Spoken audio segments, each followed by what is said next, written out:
meeting. Very warm welcome to you all.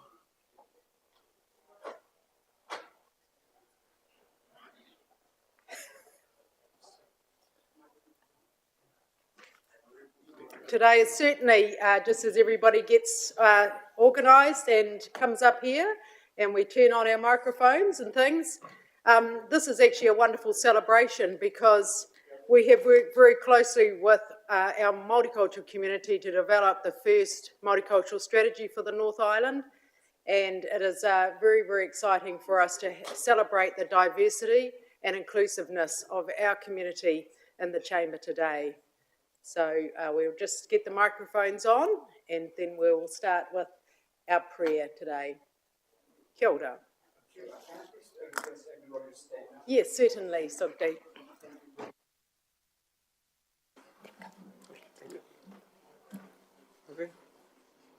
Satnam Waheguru ji. ਤੁਦੇ ਆਗੇ ਅਰਦਾਸ ਹਮਾਰੀ, ਜੀਓ ਪਿੰਡ ਸਭ ਤੇਰਾ, ਕਹੋ ਨਾਨਕ ਸਭ ਤੇਰੀ ਵਡਿਆਈ, ਕੋਈ ਨਾਉ ਨਾ ਜਾਣੇ ਮੇਰਾ। ਅਰਦਾਸ ਇੱਕ ਓੰਕਾਰ, ਸ਼੍ਰੀ ਵਾਹਿਗੁਰੂ ਜੀ ਕੀ ਫਤਿਹ। ਸ਼੍ਰੀ ਭਗਵਤੀ ਜੀ ਸਹਾਏ। ਵਾਰ ਸ਼੍ਰੀ ਭਗਵਤੀ ਜੀ ਕੀ ਪਾਤਸ਼ਾਹੀ ਦਸਵੀਂ। ਪ੍ਰਥਮ ਭਗਵਤੀ ਸਿਮਰ ਕੈ ਗੁਰੂ ਨਾਨਕ ਲਈ ਤੇ ਆਏ।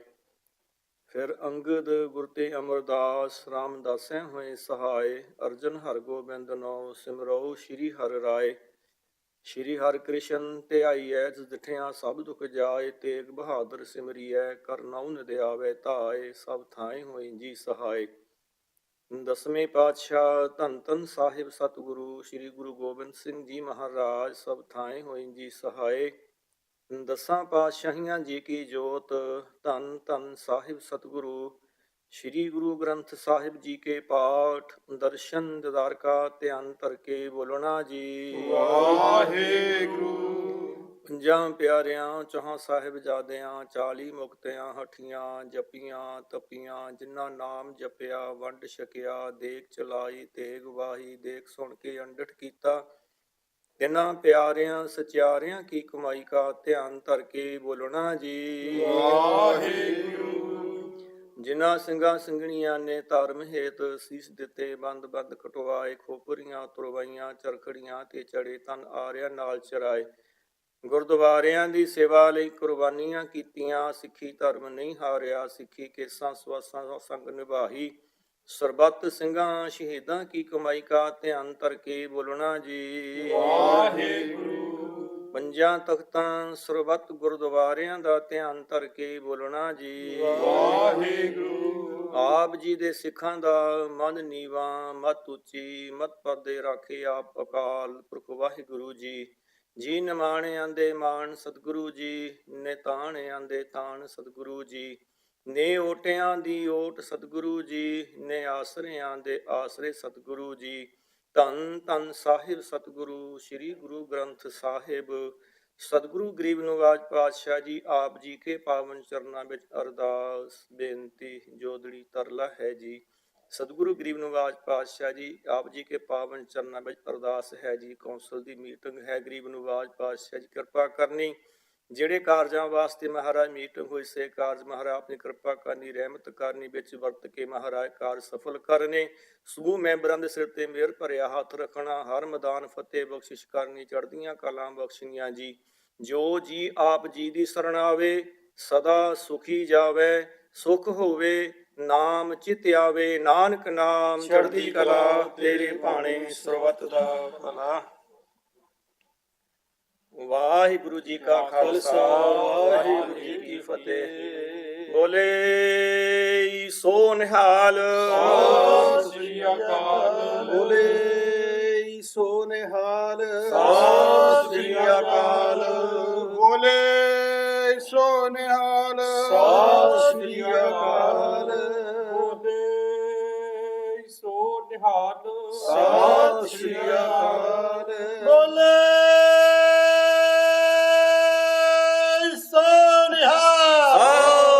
ਅਕਾਲ।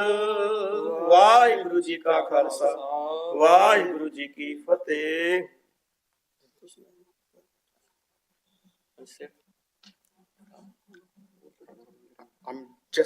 Thank you very much. I just want to quickly do a very short version of prayer in English. So in our prayer, we remember all our gurus, including 10 gurus, and our 11th guru is our Guru Granth Sahib Ji. That's a holy book you see in the Sikh temple when you enter. And that's the 11th guru has all the teachings and learnings from our 10 gurus in one book, and a lot of other scholars. So, Waheguru Ji Ka Khalsa, Waheguru Ji Ki Fateh. The God, the Shri Guru Granth Sahib, bless us today, and all the council members who are here to make and give them a strength and guidance, and to make the right decision and meaningful discussions today, and give us strength and courage to make the decision for the well-being of our community. And our Hastings community is very diverse, and we are very, very lucky, and this is our strength. And may God bless us today. And Waheguru Ji Ka Khalsa, Waheguru Ji Ki Fateh. Thank you. Thank you. Thank you very much, Sophie. Thank you, everybody, for coming in today, and thank you for that lovely prayer. It's lovely to be able to celebrate and recognise our Sikh community today. So thank you very much, Sophie.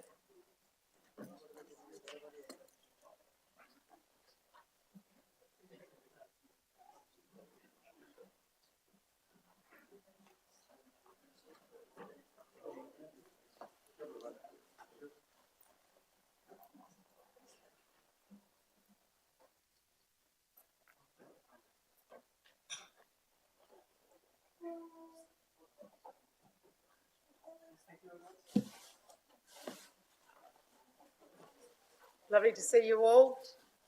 Can we move on to the formal part of our agenda? Apologies and leave of absence. I have leave of absence previously granted to Councillors Corbyn, Apatu, Harvey, Lawson and Watkins. Any further leave of absence requested? Councillor Barrow. Thank you, Your Worship. I would like to request leave of absence for the 21st of November to attend a wedding. Thank you, Councillor Barrow. No further leave of absence. Happy to move from the chair. Seconded, Councillor Nepe. All those in favour, please say aye. Aye. Any against? Thank you. That's carried. Conflicts of interest. Can I just remind councillors, as we come to conflicts of interest, we address them in the usual way, depending on the council item. Confirmation of minutes. There's no minutes to confirm today. Item 5 is the application for the Hawke's Bay Tongan community to lease part of Chatham Park. Welcome to you all. Wonderful to see our Tongan community here with us today. This is certainly a celebration of our multicultural community. And can I just, everyone's coming in. We'll wait until you're all seated. And I'll invite Mr. Hosford to take us through item 5.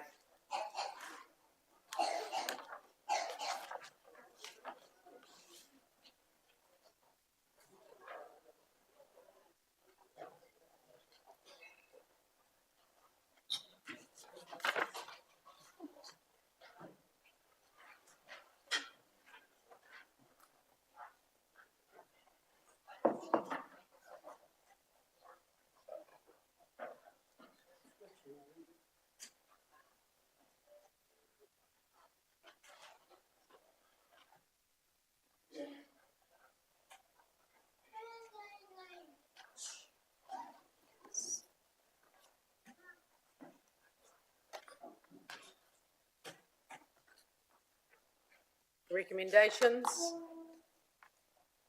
is to consider whether or not we take this paper to our wider community in Flaxmere to consider this application. So Colin, very warm welcome to you. Thank you, Worship.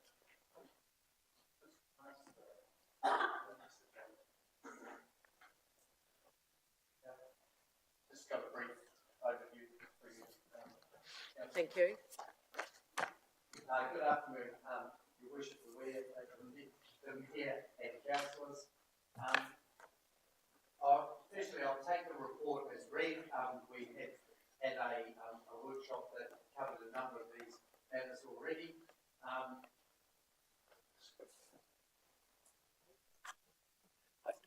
So the Tongan Society has come to council proposing a community facility on Chatham Park.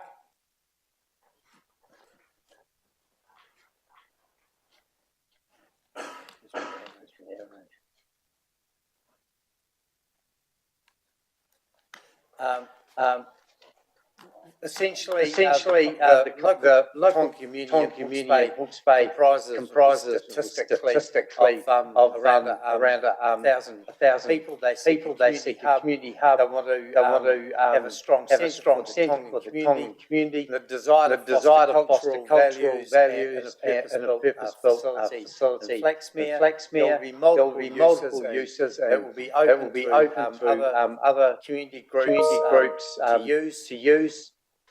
And Chatham Park is considered an appropriate site to meet their needs and aspirations.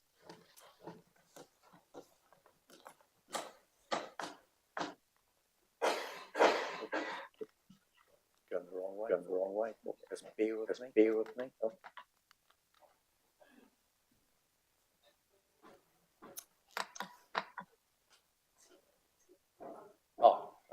Okay. So that's for those who are unsure. There's Chatham Park sitting on nearly 10 hectares, sitting on the intersection of Chatham Road and Margate Avenue.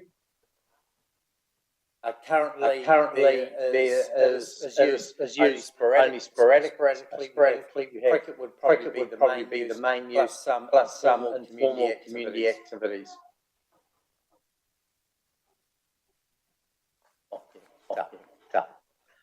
The proposal is to tuck a community centre of about 1,000 square metres close in by the existing car park. This plan here is an indication of how it could sit in Chatham Park without minimising the impact on the main park itself, and therefore leaving it available for other future uses, especially as Flaxmere, the suburb itself is expanding, and there's likely more need for sports grounds. We expect that Chatham Park looking to the future would be more widely used. That's a first sketch, if you like, or elevation of the look of the building itself, and the kind of rooms that has available for those mixed uses. In terms of the process going forward, clearly the report today is asking council to consider this as an opportunity. Council approval, officers would then commence public notification under the provisions of the district-wide reserves management plan that requires us to do that. We would have targeted and formal consultation. We believe it would be approximately 2 months. That would involve clearly Flaxmere leaders, councillors, the planning committee, and other groups, as well as adjacent neighbours or neighbouring properties will be given information on the proposal. Once we get those submissions back, which is required 30 working days, we would then report back to council with the submissions and any issues that were raised, and council would then consider, bearing in mind that consultation and all the feedback, whether it wants to, if you like, give the tick to the final tick to the Tongan community, and on that basis, the chief executive would be asked to look at entering into a lease agreement. The Tongan Society advise us that once they know that this thing's got every chance of flying, which about our meeting today, then meeting today and also hearing that feedback, then they would commission a feasibility study to ensure that for them they have every opportunity to raise the money, and the business case will stack up. After that, clearly their fundraising will go into full speed, and assuming they get all the money they need, they will then apply for building and planning consent and construct the building. So I'm happy to take any questions, Your Worship. Thank you very much. Thank you very much, Colin. Councillor Hickey. Councillor Hickey. Kia ora, Worship. Mea tuatahi tuku I mihi ki ngā rātau I tuku te karakia ki a tāti tēnei rangi. E sokti me ona whānau e mihi ana hoki.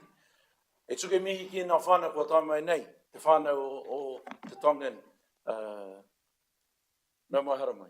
Hara mai ki roto ki tō whare. Just firstly, just like to acknowledge the Multicultural Association you opened up with the karakia this morning. Also, welcome back our Tongan community. Can I first say that when the workshop was presented to us by the Tongan community, it was a robust workshop. It had lots of depth, lots of information, and lots of opportunity.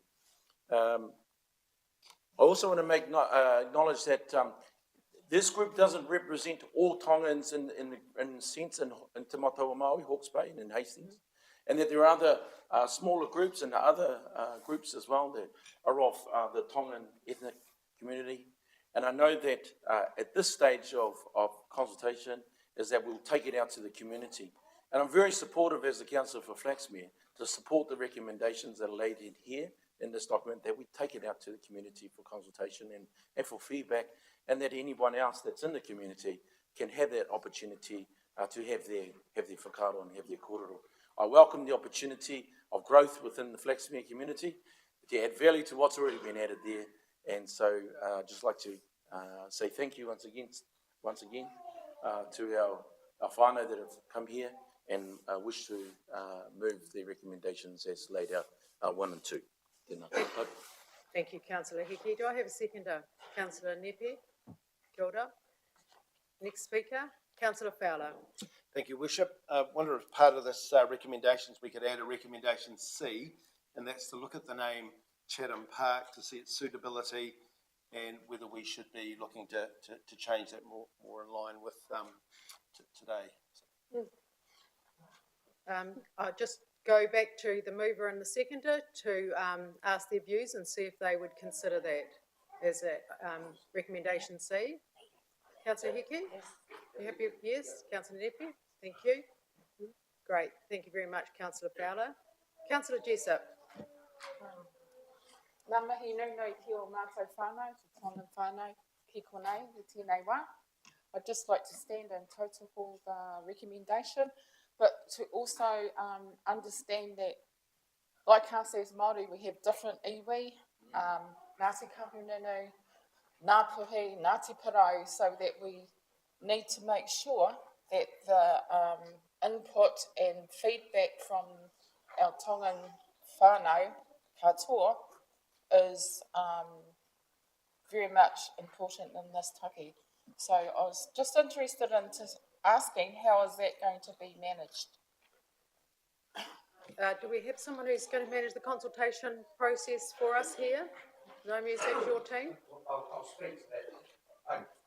We haven't moved so far into coming up with a communication strategy, but typically we will go back to our community facilities team and work through all the contacts, especially in Flaxmere, and work up a strategy on who we, to ensure that we have a wide-reaching consultation process. Thank you, Colin. And could we make sure that Councillor Hickey and Councillor Jessup and any other wider councillors across the district who wish to attend any of those hui, that engagement process are informed in the plan? We'll bring that back through community wellbeing in the first instance. When's the next meeting, Wendy? I'm sorry, I'll have to come back to you on that. Okay, no, that's good. Anyway, don't worry about that now. You're the next speaker. Thank you. Thank you, Mayor Sandra, and thank you for the report, and thank you to the community for the proposal.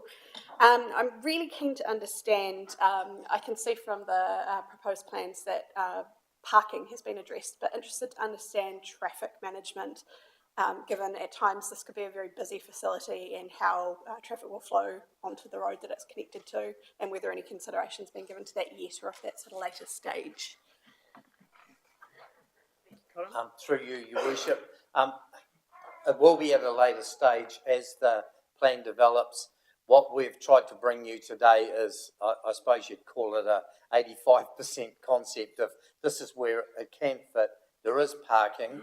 The nuts and bolts, working with our traffic engineers of ensuring it's safe, would be worked through as part of the later planning process. They'll have to apply for a consent, and with the building consent, that would be tidied up. But I think once we get to the feasibility stage and the community knows they've actually got something to run with, then those issues can be ironed out. Worship, if I may ask a follow-up? Thank you for that. It's great to understand the process. I'm also keen to understand, I see under our sustainability section of this report that it stated that the new build will look to incorporate sustainable building elements to be more environmentally responsive and sustainable. I'm just wondering at what point that becomes an actionable consideration, just to ensure we are trying to get that outcome for our community too. Sure. Going through you. That question actually was asked of the architect or the drafting architect at our workshop about those sustainability items. I would think that will be part of the feasibility of what they're going to build, and Graham had indicated they would be looking to elements, whether it be solar panels and things like that, to make it a more sustainable equation, not only for the community but also for the environment. Whether I could ask you I think from that's the floor, all. I think that's all we need at that stage, Yeah. actually, Okay. Colin, because this is about engagement. This is early days. This is early days. Yep. This is very much about asking the community if we're going to progress with this. Thank you, Richard, and thank you for that answer. I'm very, very supportive of the proposal. Thank you. Thank you, Councillor Nixon. Yes, the parking doesn't worry me so much, but I just wonder, are there any noise issues that we have to take into account, or is it not considered significant? The district plan itself has controls over noise, and in particular form places of assembly, such as this would be. And I think one of the attractions of the site is the nearest neighbour is probably 50 to 100 metres away. You've got industrial neighbours on the far side, which typically don't have a problem with the sounds of people. But if issues arrive, then there is a process, and there is tools in place to actually work their way through it. I don't think it's a major issue, but it's the same as any other activity, land use activity that occurs in the district. There are rules that stop us all from, whether it's having parties at 1 o'clock in the morning and annoying our neighbours. The tools are there in the district plan. Thank you. I have a mover, Councillor Hickey, seconder, Councillor Nepi. We have 3 recommendations, A, B and C. I'm going to put those recommendations. All those in favour, please say aye. Aye. Any against? Thank you, that's carried. Thank you very much, Colin. Thank you for the community. We look forward to the next part of the journey. Thank you very much to our Tonga community for coming in today, and all the very best. And we look forward to hearing what our community thinks about this proposal. Thank you for coming today. You're very welcome to stay for the rest of our meeting, but if you need to go, you're very welcome to go too. Thank you. Thank you, everyone.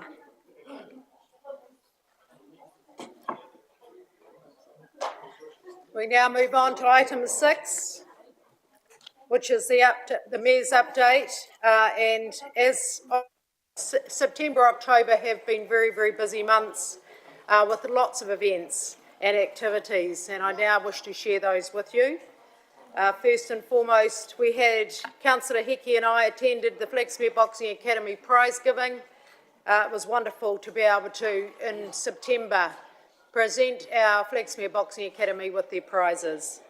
The Watties Nikau picnic table, Councillor Redstone and Councillor Corbyn and I and the Chief Executive welcomed a beautiful picnic table supplied and sponsored by Watties at our beautiful Cape Coast corner, and it's standing loud and proud with a beautiful Nikau palm overlooking our Cape Coast. The Quest Hotel opening was incredibly enjoyed and a huge relief for all of our council. It'd been a long journey for us to have our first hotel, and I thank everybody who attended that celebration and opening. And I'm very proud to say, when we're talking to the franchisees, the strong support and strong occupancy that the Quest has experienced since it opened in September. The Raurika Rally, which was supported by Councillor Dixon and Councillor Sholem, and I just want to acknowledge that was the rally organised by the community to look at the issue with the vaping shop that had set up and the licence that had been a licence to occupy, which had been granted by the Ministry of Health, and it was great to hear the community and hear their views and concerns about having such a shop alongside a school. Councillor Apatu and I attended the Waiata Māori Music Awards, and what a beautiful night with the Stars celebration that was. And it was wonderful to celebrate the 16th Waiata Music Awards at Omahu Marae this year, and it was a very, very special night. And Councillor Nepi was also with us, with the crew. There was some of us, I think it was Councillor Dixon and myself and a few of us who attended our very own Magpies versus Bay of Plenty home game, and just acknowledge our Magpies and how well they have done through the NPC. See, so knowledgeable on my rugby, but to see how well they did on the weekend against Taranaki and getting to that level, and it was great to be able to be there with our communities who are impacted by the cyclone, and just to be all together at a rugby game. We loved the history of Westermans, the Westermans building by historian and Councillor Michael Fowler. It was a beautiful story, and it was a sold-out event with more than 100 people. Really enjoyed hearing the story and the history of the Westermans family and the Westermans building. Thank you, Michael. Tūtangaloa Joe and the team from Samoa, our Portasi sister district relationship. It was wonderful to have Tūtangaloa Joe with us to look at our planning and how our district aligns with Whalealili and what we do next in our planning as a sister district relationship. I was invited to Hiraworth School to attend Book Week, and also it was Te Reo Māori Language Week, and I read to the children in 2 classes and dressed in my mural gown, and the young team, girls and boys at Hiraworth, put on the mayor's gown and the chains as future potential mayors for our district, and they loved that special occasion for Book Week. Our Citizens Advice Bureau AGM was an opportunity for me to acknowledge and thank what a difficult year it had been for our cyclone-impacted community and the enormous role that Citizens Advice had played, particularly around housing and particularly around managing some of our challenges that our community have faced. The Friends of a Library, I spoke about future opportunities with Civic Square and at their AGM, and primarily on the recovery of Cyclone Gabrielle. Our Youth Council had an informal meeting to hear their issues, and it was interesting how they had studied the policy of future governments and all the parties, and I was incredibly impressed to have some really robust political debates on what they considered important issues to them, both today and the future. We are very blessed to have such a dynamic Youth Council.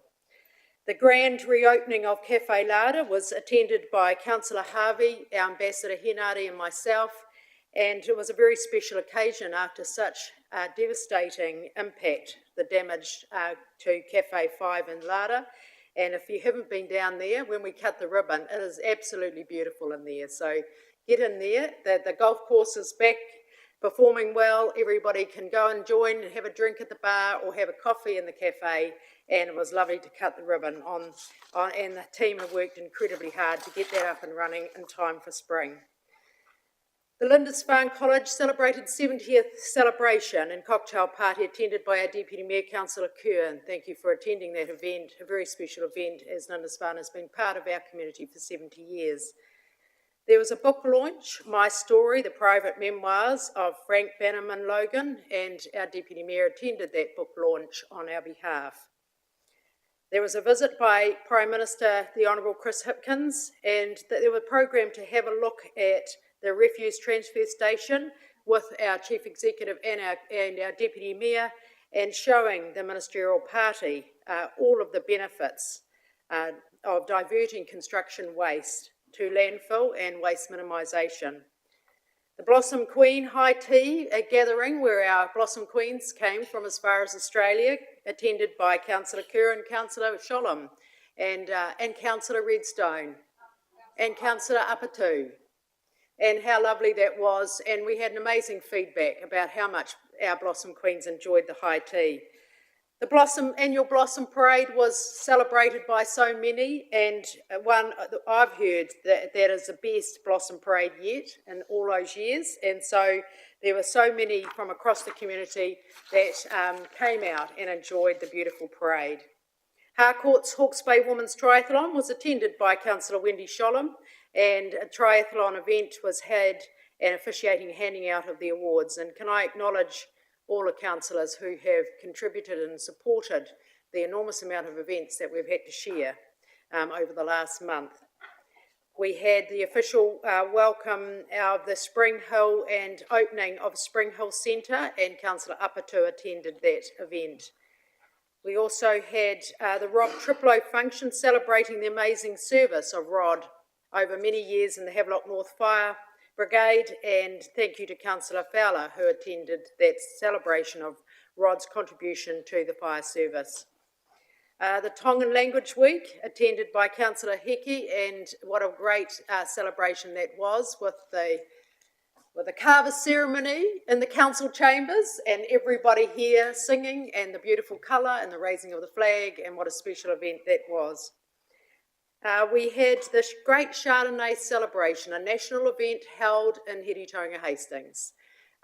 We had a meet and greet and on the stage at Toi Toi, and we had visitors from Australia, England, and all throughout New Zealand, Chardonnay people, and we were proud to host them at Toi Toi.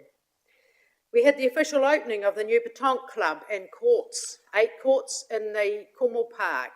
And this was a great ribbon cutting in Cornwall Park, and the kiosk at Cornwall Park being well used by many clubs. And the new 8 courts are just beautiful down there. The highlight, obviously, of our month would have to be Waiaraha, the official opening, and how incredible that has been to see so many of our community come through, and the amazing feedback from all of our community. The karakia and the puhuri events were attended by so many on the day, and the public weekend open to the public. We just saw hundreds and hundreds come through, and what a beautiful opening and ceremony. What a highlight in our journey as council to open such a magnificent place. Secondary Schools Hawke's Bay Polyfest, I attended a couple of Saturday nights ago, and it was incredible to see and hand out the awards to our secondary school Pacifica community. A beautiful sell-out event, the Hawke's Bay Polyfest, and incredible performances. The Hawke's Bay leaders welcomed the New Zealand Tourism Board, who held their AGM in Hawke's Bay. And with a dinner at the reopened Black Barn Bistro, we were very, very proud to be able to also welcome them to Waiaraha the following day. To have the board and to come to our region and hear how they could support us in our cyclone recovery was absolutely significant, and it was great to be able to host them here in Heretaunga Hastings. The Unison Women's Forum, I was invited to speak on my leadership journey to the Unison Women's Forum. What a great crowd of women there at Unison, and enjoyed sharing my journey, my leadership journey. The Pakipaki Po Whenua unveiling, Councillor Jessup and Councillor Barrow and I attended at 6 o'clock in the morning a couple of Thursdays ago, and what a beautiful blessing unveiling 6 of the Pakipaki Po Whenua with our Charles Ropatini and our Dr. Graham, and it was a beautiful event as the sun rose over these magnificent po that we see on State Highway 2. It's a great partnership between the Pakipaki school community and Waka Kotahi, making sure we've got an entranceway on our whenua. The Arts Festival, well, it has been an incredible festival, and, you know, thinking back about Toi Toi and what its purpose was, to see hundreds of people flocking in every day many times a day to the Arts Festival has been, and to have such a diversity of acts and performance at Toi Toi has been the highlight in our last couple of weeks. The biggest highlight would be the 40th celebration of Kahurangi dance performing arts. What an amazing tribute on Friday night to our tamahuata and the huata whānau. What a beautiful, beautiful performance. And it was, spine tingling, I think would be the word. And Councillor Nepi, can I acknowledge you? And we heard your beautiful voice ringing out through Toi Toi.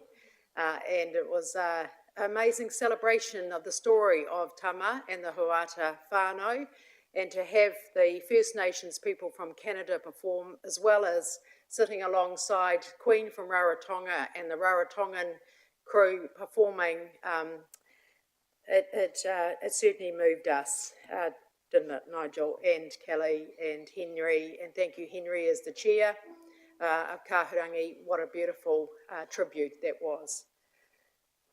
The investiture of Ti Tufale, Nigel and I attended the significance of Ti becoming a member of the New Zealand Order of Merit. Ti has made an incredible contribution to our Pacifica community over so many years, and him receiving this recognition as a New Zealand Order of Merit was a beautiful celebration over in Napier that we were proud to attend and acknowledge him and his service to the Pacifica community. The Eco Garden launch was a fascinating, and Anne, I'm sorry that we didn't get you along there, but this is a garden on Brettlebane Road that the community, the gentleman, John Timpson, has opened up every Sunday, where people can go and collect and pick food. They can also go and help in the garden, and he's turned his quarter acre section into a community garden. So it was a lovely event to talk about, sustainability, caring communities, and everybody's welcome to go and meet with John any Sunday afternoon at 1 o'clock and share. And the avocados were laden on his trees in the middle of Havelock North in the Pan. So there we have it. Who would have thought? The Hawke's Bay Secondary School Awards, well, we've got some dynamic sportsmen and women in our region, and it was wonderful to be able to celebrate their achievements and recognise their excellence and their contribution to sport in Hawke's Bay. The AMP show, I attended the launch, and record numbers at the show this year, and thank goodness the weather was so kind on People's Day on Friday. The Youth Potential Awards, thank you to Councillor Hickey who emceed, and Councillor Sholem and Councillor Dixon who attended, to recognise 8 incredible young people who have been through some hard times and adversity and challenges, to be able to acknowledge them and give them some support and some aroha for their futures. And so thank you for that beautiful awards. The Waiaroha Sri Chinmoy Peace Blossom, we were honoured to receive a Peace Blossom site for Waiaroha, and thank you to the councillors Barrow, Dixon, who joined us for that recognition. It was a very, very special occasion, and it was very moving.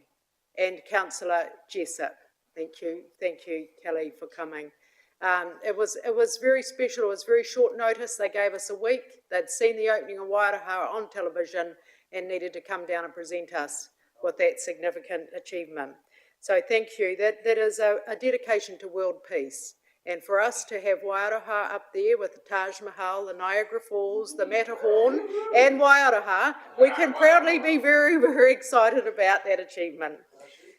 And finally, the opening of St Leonard's Playground. The community of Raurika have waited for that playground for a very long time. And I was overwhelmed, actually, to see how many of our tamariki and whānau that turned up from all over the district, not just Raurika, to celebrate the opening of St Leonard's Playground. So thank you to everybody who came. It was a beautiful celebration. And I'd like to acknowledge the staff, Colin, Rachel and Alex and Kirsty, and everybody that had a contribution to that beautiful playground. And you see whānau down there all the time, so just shows you, build them and everyone will come. So that concludes my report. I'm happy to move from the chair, it be adopted. I have a seconder, please. Councillor Dixon, any questions? All those in favour, please say aye. Any against? Thank you, that's carried. It's been a big month. It's been a big month. It certainly has. I'm now going to move to item 8, and we welcome Stuart Much from Ernst Young as we work through our annual report and our annual report summary for the year ended 30th of June. Welcome, John Nicol, our Chair of Audit and Risk. Great to have you with us, John. And I think Stuart is going to come in. Lynn's bringing him in. Excellent. And I'll hand over to you, Mr. Allen. Or Aaron. Yeah, I think we'll hand over to Mr. Wilson and Yes. Chair of Risk Insurance, Mr. Nichols, Right. to make some words. Check that off correctly. Yeah, thank you very much, John. Kia ora. After that excellent list of things that are going on in this community, now we've got to talk about annual report and numbers. But hey, I just wanted to, if I may, sorry, Stuart, I'll just take 1 minute. We had an audit and risk and assurance meeting 10 days ago, and it's kind of our in-between meeting. The November one is the real chunky end of year one. And we had 3 issues on our agenda: insurance, the year-end set of numbers, and risk around the cyclone Category 3 payouts. Bruce will talk shortly about the insurance, and I just wanted to give you a heads up. Insurance going forward is going to be really challenging. It's going to be tough enough this year to get our cover effectively rolled, I think, which Mr. Allen will allude to in a minute. But going forward, I just want to give you the assurance that your Risk and Assurance Committee is going to be working really hard to make sure that we work through those issues, because they are not insignificant, okay, from insurers. So I just want to float that one out there, that it will be challenging over the next 3 to 4 years to get adequate cover for this province. So first thing. Second thing, the annual report. Management gave the Risk and Assurance a pretty solid heads up in July that there would be some assets, as we all know, damaged by Gabriel. There are some pretty big minus numbers in this draft report, but I don't want to be glib here, but they are what they are, right? The accounting rules make you look at your assets that were damaged, and if they are, make an adjustment downwards. If you fix them up over the next 10 years, you might be able to write them back, but we're talking way over $200 million of either damaged or written off assets. Now, it's not unexpected, but it made it a significant challenge for Jess and Aaron. I just wanted to thank them in this forum on behalf of Risk and Assurance, because this would have been, as an ex-pointy-headed finance guy, this would have been a very challenging set of numbers to put together. Really challenging. So I take my hat off to the team. They've done a really good job. I think the auditor's happy as they get, so I'll throw it over to them. But that was that. I'll just, probably the only final thing I wouldn't mind quickly saying is we talked about, at Risk and Assurance, we talked about our risk tolerance levels around the Category 3 buyout process. And I applaud Council. You've got a really good policy in place. You've got delegated authorities to the Chief Executive. And all we said at Risk and Assurance is we'll keep active with management. And if there's anything going on that we think we need to tweak something, we will. But at the moment, the framework's really solid, and we just got to get into it. So those are our 3 things. But thank you, Your Worship. I'll throw it over to the... Anyway, you might want to talk, Aaron. Sorry. Thank you, Aaron. Stuart?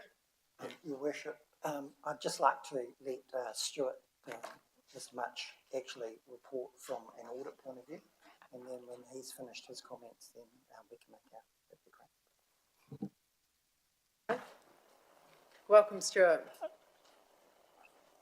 Thank you, Your Worship, and good afternoon, Council, and thank you, Aaron and John. Look, I can report that we've completed our audit. We met with the audit committee and had some good discussions in regards to the annual report process and our audit process. Obviously, there are some major impacts of Cyclone Gabriel throughout the financial statements, and actually also impacting your service performance for the year. And we've considered those matters throughout our audit.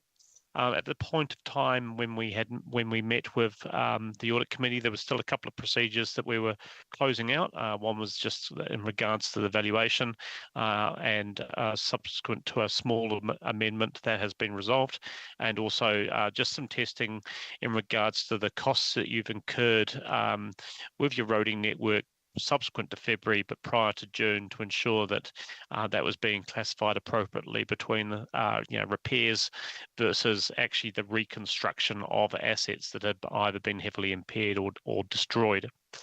So we're satisfied with that, and we're in a position to issue our audit report. I mean, the key thing for us through the audit really was understanding the impact of the cyclone from basically an infrastructure asset impairment perspective, ensuring that those adjustments had been assessed appropriately. Ultimately, the impairment number was something like $274 million. Now, that is at the depreciated replacement cost level. So that is not necessarily the replacement cost of those assets, so that will actually be higher. But the carrying value of the assets at the time of the floods was assessed to be $274 million, and that has been recorded as an impairment through your books. You've also lost a number of assets destroyed, principally bridges, as you're all fully aware, and that has also been accounted for.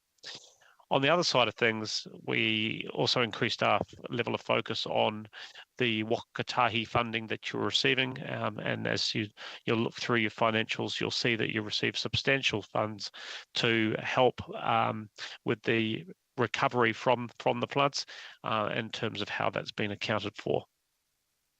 So we would like to really show the appreciation to the finance team who've had to, and the various other teams such as the roading network team that's put in a lot of effort to get the numbers right. It's been a tough year. We've observed this throughout the councils up from Waipawa through to Gisborne. Over the course of the last 3 months, a lot of hard work done, and appreciate the efforts that Hastings undertaken. Happy to take any questions or queries from members of council. Great, thank you very much, Stuart. And can I also acknowledge the enormity of the work that has gone on by everybody through the last 8-9 months as we've managed and navigated our way through. It's been a year like no other, and to have a summary of the year through this annual report, I'd like to hand over to you, Chief Executive, and acknowledge you and your leadership team.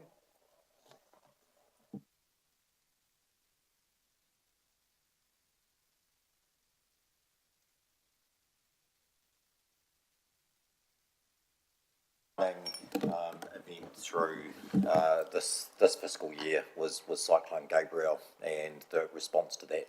But whilst we're going to talk about that because it was such a defining part of the year, it wasn't the only part of the year.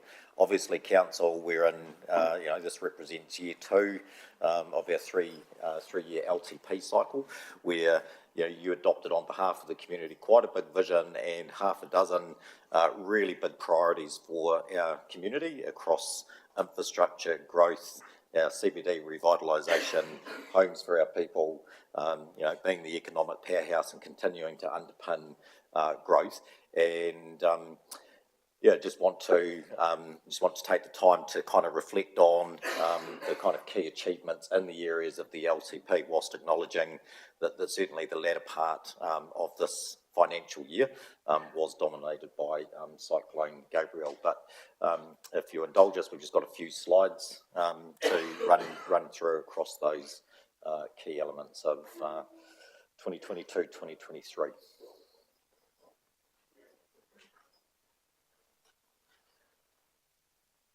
So obviously, Cyclone Gabrielle has been, devastating for, the region, but particularly for the Hastings district. We, as you all know, lost a lot of our productive economy, but we also lost a lot of our assets, and that's reflected in the impairments that are made through the annual report. But just to remind us that 16 bridges were destroyed on our network, 26 seriously damaged, 100 kilometres worth of roads destroyed, 1,000 slips on the network, and that response priority that needed to be about restoring access for our community, which was the priority, and want to acknowledge the outstanding work of Craig, the assets and transport team, but all of our contractors that have been involved. And I think worth reflecting that, whilst we know we've got an $800 million repair and rebuild cost, that we're going to have to grapple with in the future, that we did in record time put 10 temporary bridges in, reconnected access to all of our communities, cleared up all of the household waste, have to date, and this shifts every week, and heading into a meeting this afternoon on silt. We have shifted 900,000 cubic metres of silt. We have amended long-term plans. We have adopted policies around property buyouts. We have established a voluntary buyout office. We are working with a range of partners to increase the resilience of our communities for future events, which is a really big focus for this council. So, a significant effort, and we will report this formally, but I think a testament again to Craig Thu and his staff in particular, for whilst, we received a 93% subsidy, and obviously 7% tens of millions of dollars hurts when that's not in your budget.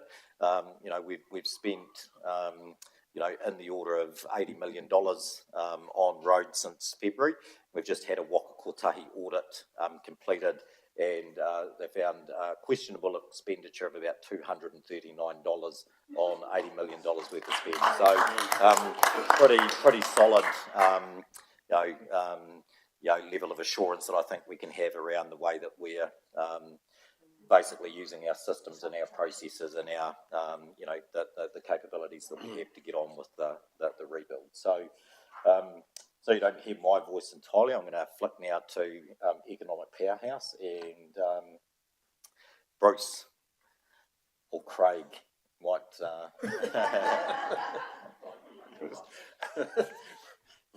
Mr. Cameron didn't know that was coming. So just there has been a lot that's gone, that the organisation and our community has gone through, and it's beyond just the impact of Cyclone Gabriel, which hit us in February. So, the Economic Powerhouse is one of our key strategic priority areas, and we've seen, despite the impacts of Cyclone Gabriel, tourism and retail spend continues to rise across Hastings. Noting that there are still pockets of our economy that are feeling the effects of the cost of living crisis, increasing interest costs, and just increasing costs to do business and on households as well. So acknowledging that is happening, and it is actually starting to affect some parts of our community in our commercial sectors. We're continuing to see high activity in our industrial and commercial and residential sectors. That growth is continuing, and you just need to drive out into the likes of Irongate and Murphy Road to see that happening. And as Your Worship mentioned, the Quest formally opened a few weeks ago, but has been a long project coming to fruition, and to have our first hotel in Hastings is a big milestone.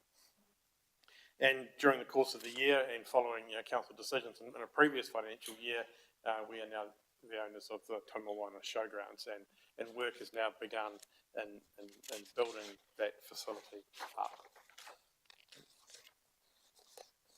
Actually, this is your space, Mr. Bickle.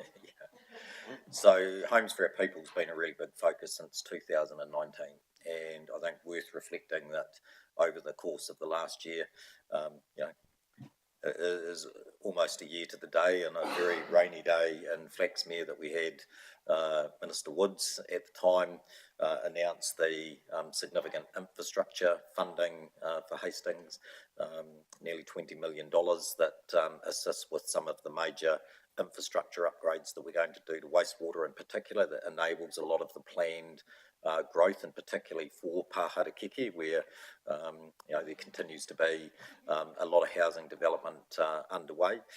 Pleasingly, in the coming weeks, we're about to go to market for all of the wastewater upgrades. The civil works that have been completed or nearly completed in Flaxmere, awesome to join the Mayor and Councillor Hickey, Councillor Jessup, other councillors for the completion at 244 Flaxmere Ave and the unveiling of Whakaruru Crescent, on track for the rest of the civil works at the Flaxmere Town Centre and Carnarvon Drive to be completed and build ready for early next year.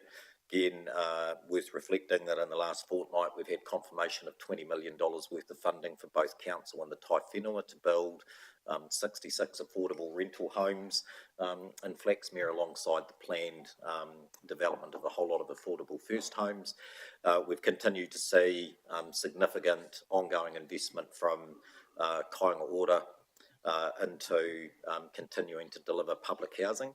And worth reflecting, again, it's a story that's been changed by the cyclone, but celebrated over the course of the year the exit of 5 motels from providing emergency housing accommodation, and a significant reduction of whānau, and particularly tamariki, living in motels as emergency accommodation. And then obviously some things that we've started that's in front of the council in the coming months as we propose changes to our district plan to enable more comprehensive residential development in designated city living zones. And just a reminder that, all of that stems from this council's priority around protecting the Heretaunga Plains. I think, the frame was the golden goose, and the need to, over time, rebalance from greenfields to brownfields if we're going to protect our Heretaunga Plains. But a lot of development in the housing area, still a way to go, because worth reflecting that whilst we're 4 years into this, this is a problem that was decades in the making and was going to take a concerted effort over time to address.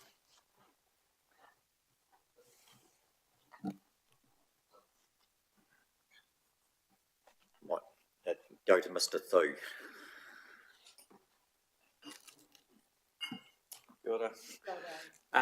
So massive, sorry I missed the start of the presentation, but yes, Cyclone Gabrielle's been massive and will continue to be massive for our community, our workforce and our supplier. And yesterday we had a really excellent conversation with our suppliers to talk through the roads ahead. But Cyclone Gabrielle wasn't the only thing going on. A lot of BAU carried on, which is just a testament to the planning and work and commitment of you, but our contractors and suppliers who helped us. So a few of them are noted up there.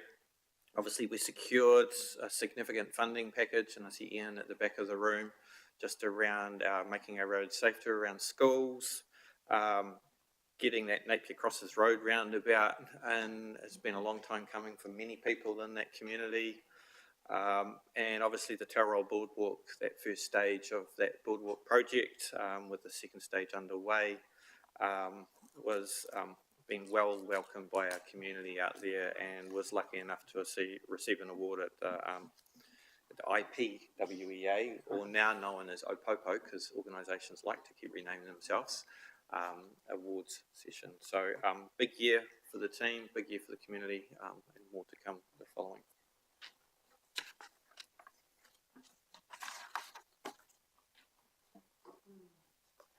I might as well keep going. I think the Her Worship's introduction at the start sort of talked to really the opening of the Water Discovery Centre at Wairaha, a really crowning step on our water treatment journey, with also, not to be forgotten, but nicely tucked away and hidden, the Frimley water treatment plant that is there. As we've obviously talked, and I'll keep reflagging, is that will all be fully operational by the end of the year in terms of the treatment side, with all the wet implementation underway currently at Wairaha, and then I'll make the system all talk to each other. And the community upgrades in Waipatekia and Whakatua completed, and just ongoing tuning of those systems working in there. Obviously, in the year, we lost one of our brand new supplies as well as part of the cyclone with the ESC supply, but the team managed to pull that back together, and that still operates satisfactory for the community out there, delivering safe water. And the work at the landfill, there are not many landfills getting consents as relatively smoothly as the team got here, and that speaks to the long-term relationship building through with that wider community, and also early conversations with the key mana whenua group and the addition of Ngāti Parao onto the Landfill Committee just speaks to that continuing journey this council's had with co-governance and working well with our key partners. That work will continue with investment over the years to come, but that will future-proof our region. And just before I hand to Bruce on the next slide, just to, how significant the plan change was to protect the eastern face of Te Mata Peak, and, the origins back to 2018 when the Craigie Range track happened, and, a process over many years that culminated in that process now around that protection of what as the outstanding natural landscape in Hawke's Bay. We just got an email from one of the community who worked on that for 2 years with me and said how amazing the remediation looks yesterday, didn't we, Craig? Thank you. Mr. Allen. Thank you, Chief. So Hastings revitalisation, obviously a big pillar of and priority for this council and community. It does seem like a long time ago, but it was in the financial year that we discussed presenting now. So the Toi Toi Municipal Building reopened in August last year to much fanfare and has been well utilised in the year since its opening with the tenants that we've got. Adding a lot of vibrancy to that part of town, to the point that the municipal building and the wider sort of east side of Hastings won the placemaking award at the Taituara Awards earlier in the year. The Big Apple project, that was a major success. It was part of the Hawke's Bay Arts Festival last year and contributed to a lot of activity within our CBD. We've been really successful with external funding for the new Museum Research and Archives Centre. We received a notification of $9 million of government funding through the Ministry for Culture and Heritage Regional Fund. Just completed the contract for that and received our first drawdown of funds to help with that project as we move our way forward. And that, so when that, if you've driven past the corner of Queen Street and Hastings Street in recent time, you've seen the demolition work that's gone on. We now have a shell of a building, and the rebuild is commencing with improving the foundations to that building and the strengthening of it. There was a planning exercise we went through. Inner city living has been a key priority for this council moving forward, trying to get more people living within our CBD. The resource consent process was undertaken and successfully concluded. So that's stage one of that process, and now we have a fully consented site for a new inner city living development that can take place into the future. A major milestone for Hastings, Hastings City turning 150 years old, and the celebrations that went with that through July into this year. So a little bit more this financial year, but certainly the build up to that in the last financial year, preparing for that major milestone. And I think a relatively small one within the CBD, but with Rush Monroe's moving into the CBD, I think what that demonstrated was staff and council and their willingness to problem solve for an iconic business in Hastings that found itself in a situation where the land that it occupied for a long time was being sold underneath them. So yeah, a great piece of work by staff and council to move quickly to create that solution.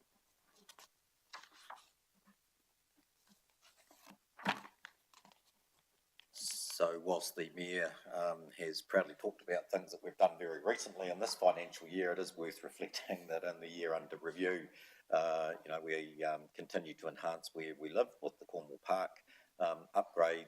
I think one of the few truly accessible sort of bathrooms in New Zealand for some of those most disadvantaged in our communities with serious and complex disabilities.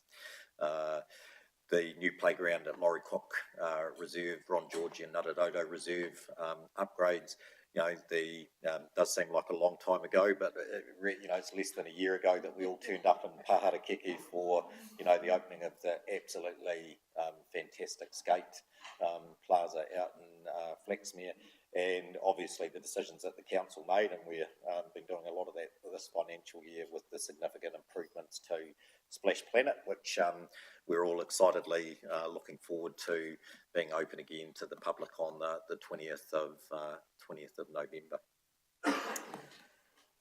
In terms of just rounding out pathways for our people, next slide, Lynn.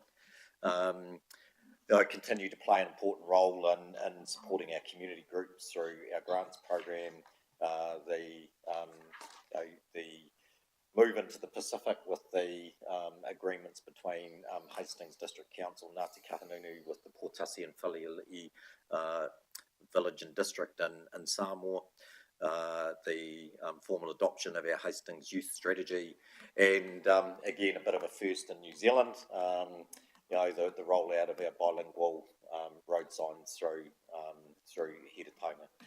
So I'm going to round out with rural living, not forget our rural community. And Craig, you might want to just talk to this. We've got a substantive item on the bridge program, but if we can go to the next slide, Lynn, just on rural living. And actually maybe Rebecca's best to talk to the $61,000 granted to the 8 rural halls, but the rural halls grant process is being actively looked at as the demands continue to grow, but it's been great working with those halls to facilitate that work. And yeah, as we mentioned before, if you take from a rural network, transport is their lifeblood, their connection, and this year has shown us that more than ever before. And so that road renewal and maintenance, and putting Cyclone aside, we were trying to make do with not enough, and trying to make it spread as far as possible. So lots of work, but lots of really great community gatherings, and just also reach out from staff to the Rural Community Board and that working relationship with them, just facilitating those conversations. So a challenging area as we move forward, because it's going to take a long road back to use the pun, but lots of good progress as we move forward. And we do have one more slide, which the Chief will talk to as well. So I think, obviously for the Mayor and councillors and staff that were at the Local Government New Zealand Awards this year, fantastic to take out both the Super Collaboration and the overall Supreme Award for the work that, the council has done in partnership with the churches and other organisations around our work that's been many years now, and it's making around our work with the homeless in terms of our integrated community hub. We continue. I guess the point that I'd make, and what I think we can be proud on, we don't do this stuff for awards, but one of the things that's important is having a sense of pride in serving our community and our community seeing what we do, but also the recognition that's being received nationally for our work, and it's not about any one thing. So, a fun fact is, Hastings District Council is the most recognised council in New Zealand this decade. We've now won 9 excellence awards in the last 3 years, and it talks to the fundamental things of this council's vision for its community and its priorities. So it's not been about any one thing. We're the only council that's won the placemaking awards, both for our work around Fabulous Flaxmere, placemaking in terms of Toi Toi. We've won culture awards, heritage awards, collaboration awards, awards for our Homes for Our People program, and it largely, I think, talks to the fact that you've adopted a big vision and a set of priorities. There's tangible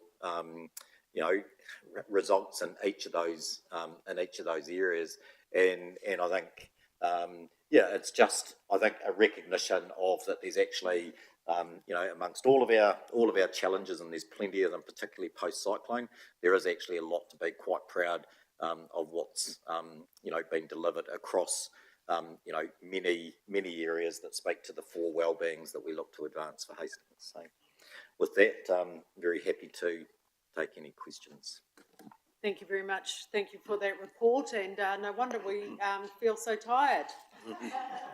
Congratulations, everyone. I mean, that's an amazing achievement to think, despite all of the challenges of all the extra work we've had to do as we recover from Cyclone Gabrielle, we've managed to deliver all of the annual plan and some of the long-term plan work too. So thank you, everybody. Thank you. Big vote of thanks to the staff. Any questions? And we have Stuart here who needs to go to another meeting. So Councillor Fowler. Yeah, not really a question, but just a line. It's easy to look at the annual report and see such a big number there, but it's important to realise that that is under the accounting rules, accounting standards, we have to write that down. So as we've seen a lot of activity, business as usual, carrying on. And I think as the staff are being acknowledged, and I'm sure the councillors would agree for being a bean counter for what you've done. And as a bean counter, I know it'd be incredibly stressful. I have no hair left if I was in your position. And also all the other staff dealing with that and business as usual. Of course, ably led by Nigel, so I'm sure the councillors are very, very appreciative of that. And also for the role Mr. John Nicol plays in audit and risk, being over the top of everything as well, and talking to the auditor, Stuart, and the staff as well. Your role's been pivotal, so thank you as well. Thanks, Michael. Councillor Nixon. Thank you. Yeah, there's so much in that report. We could ask questions till the cows come home, but I'm not going to do that. Just have one question. It relates to the silt removal program, and whilst I know it comes under the control of Regional Council, how much input did we actually have into that? Because it looks like a massive project, and I know 200 million or something dollars involved. So did we have any say? Thank you, Councillor Dixon, through you, Your Worship. Yes, look, silt and waste has been a massive feature of our environment post the 14th of February. Hastings District Council moved very quickly to establish some processes and contractors to manage in the early stages, initially the focus on dealing with household effects in our most impacted areas, but also to design some of the early work around how we were going to start to tackle silt. So, we've done that all the way along in partnership with Regional Council. Early on, and again, I acknowledge the courage of this council around actually getting on and doing what was needed for the community, and then sorting the funding out later, which came later. Obviously, the government made a $130 million investment in Hawke's Bay across the four council areas, and that $130 million was a mix of both funding for councils to get on and deal with silt pickup and silt sites, and also quite a big provision for on a co-funding basis with the commercial operators. Where we are at today is Hastings and Regional Council. Our kind of share of the $70 million was $51 million. That is fully expended as of today, but we have only managed to deal with about half of the jobs, and there are active conversations going on between Mayor Sandra and Chair Hiniwai with both the caretaker government and the incoming government around the importance of funding certainty, because we need to finish the job, and we've got some really critical parts of our economy, and I know you're very focused on the business side, Councillor Nixon. It is about getting our productive economy back into operation, and we can see the momentum that's been made, but some of the stuff is, I think we're continuing to stress through Her Worship to the government, both the caretaker and the incoming, is that this is all about getting our productive land back into productive use, and the longer that takes, the more we miss the windows about getting trees in the ground, and potentially the risks are that it takes a year or two or longer to getting our economy back to full productive use of its land. I'll just ask a supplementary question on the same subject. We've had recently a change of government, which I guess might change the horizon. I'm not sure about that yet. Do we have a plan B in the event that we can't get adequate funding for particularly the silt removal? No, well, the short answer is no, because you'll appreciate the challenges this council and all councils face in terms of its balance sheet and its funding levers being rates. To put this into to perspective, the initial funding that we received from government, gratefully, was $130 million. We had costed the program to fully deal with silt and waste at $240 million. And we're basically saying we need the government support to finish the job.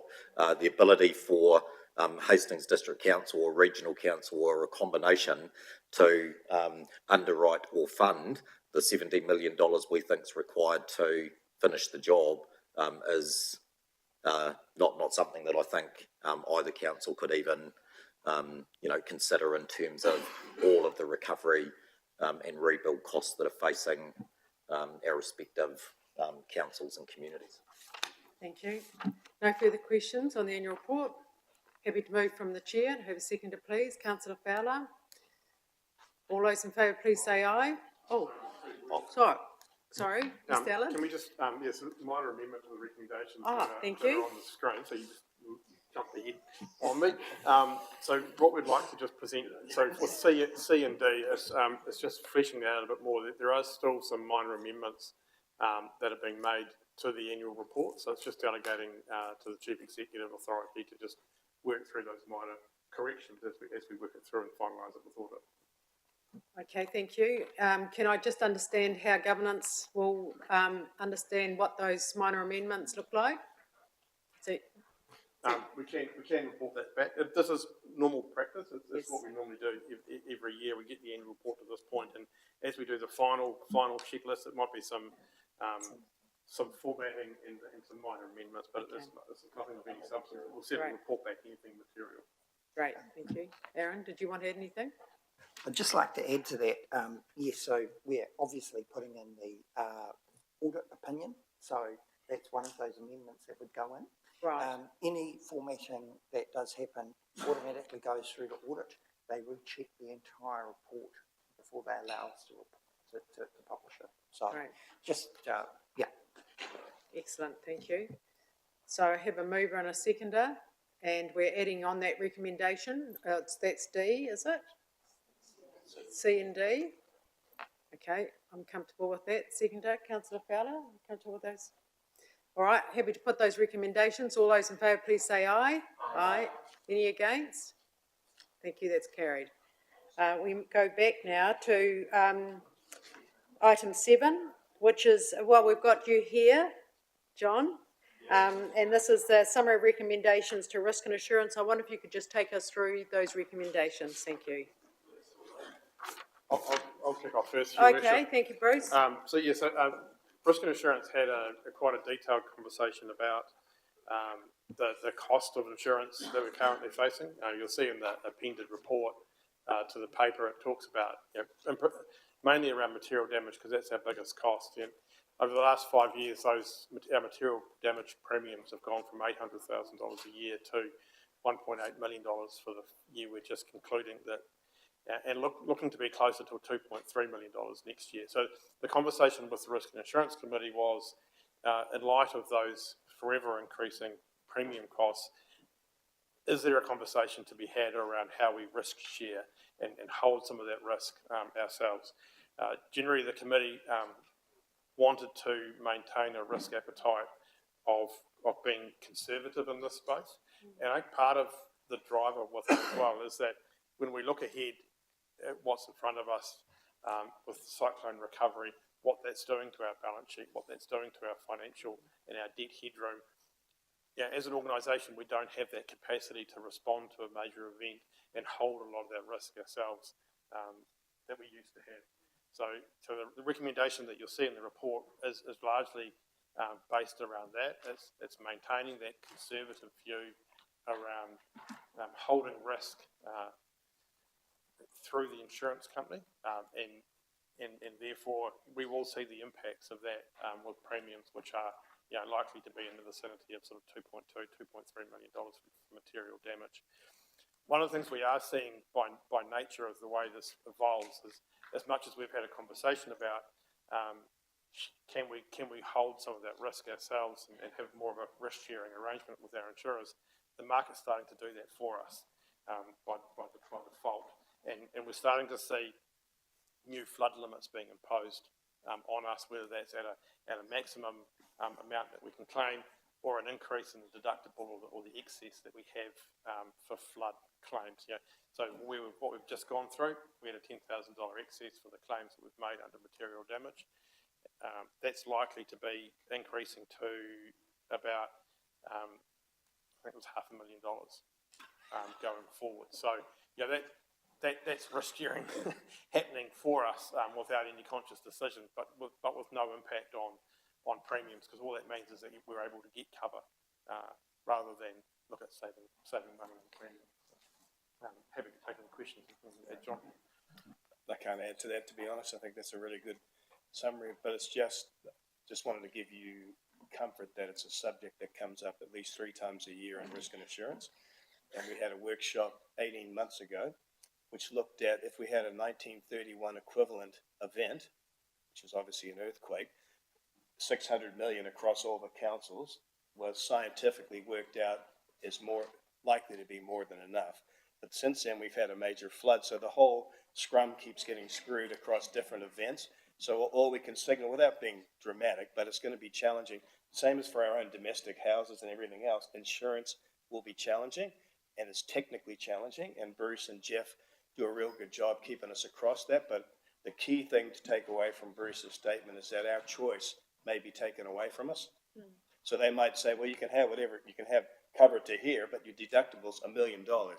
That's how they protect their risk. So it's going to evolve in the next 5 years particularly. And what Bruce's point is, let's just get cover in place close to what we've got now.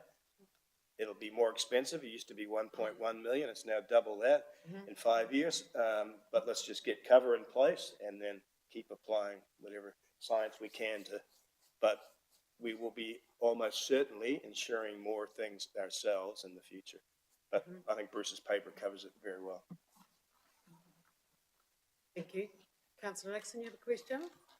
Yeah, more of a comment really, and thanks, John. It was a robust conversation, and I think we really took into account the not having insurance is a huge risk to take, and not one that we were prepared to even entertain, except at the sort of the boundaries.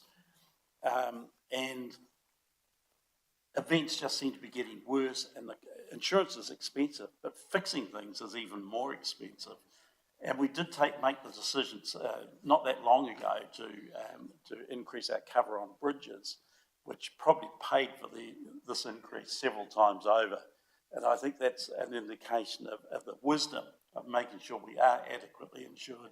And we were well advised, and we took that advice. And so I just want to support it. I'll move the recommendation when it comes around. Thank you. I'll take that recommendation that you move. I have a seconder, please. Councillor Sholem. Thank you. Would you like to speak now to the motion? Thank you, Your Worship. I just wanted to acknowledge and endorse the Conservative view through holding risk that has come through in this recommendation. And also, I note in the recommendations that have come through the intent to consult with the community in future plans, because this is going to be a conversation we have to have with our community. Insurability was a hot topic at the LGMZ workshop around it, and very much is what's being reflected here was a discussion there, and it's something all councils are having to look at. So thank you for the work that's gone into this. Thank you, Councillor Sholem. I think local government New Zealand needs to be thinking about some sort of collective arrangements for insurance. I think that gone are the days that we can all work in our own silos, and insurance is something that we're going to need to put our minds to, and how our ratepayers afford to pay it in the future.